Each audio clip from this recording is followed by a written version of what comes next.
Hello, hello mga idol. So ngayon mga idol, manananghalian kami mga idol. Yan ang aking asawa mga idol. Kumain na kami. Kain tayo mga idol.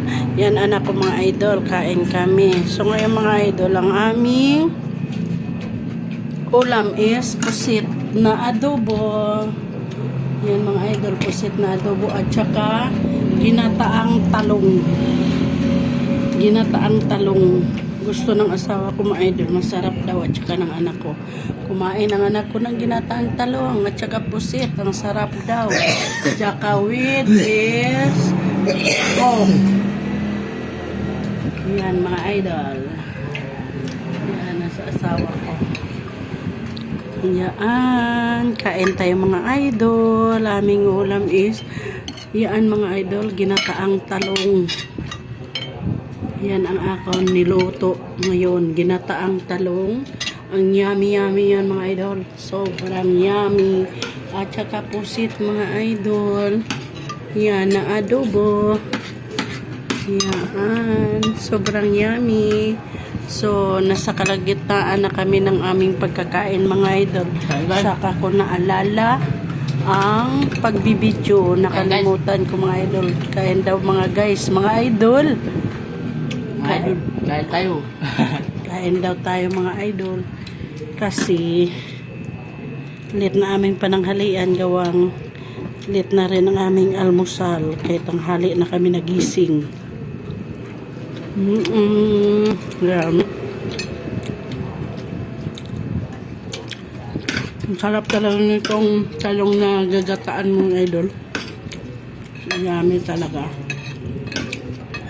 Yan. Kain tayo mga idol. Masarap talaga mga idol pag sa tanghali may ginataan or may gulay.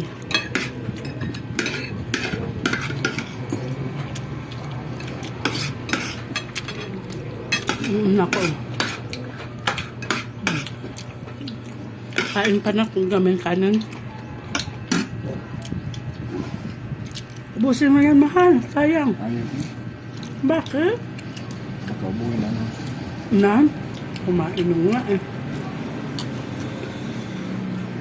Hindi ma-Pilipino lang sa papa. Huwag mong isipin yung ubo-ubo.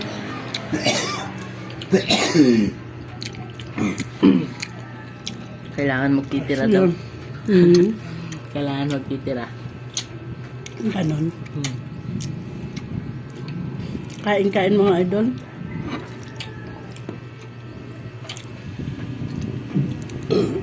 Ulam ng mahirap pero masarap. Ulam ng mahirap pero masarap.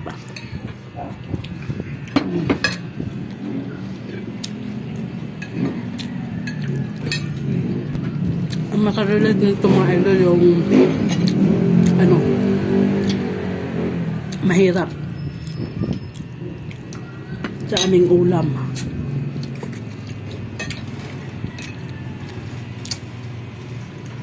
Pero ganito lang mga idol ang ulam na to, pero masarap. Adobong pusit. At saka ginataang talong. Ganyan-ganyan lang ang mga ulam na to. Gustong-gusto ko to. Basta sa tanghali may gulay, okay na. Thank you so much mga idol. Kayo mga idol, anong ulam nyo? Bye-bye. Bye-bye.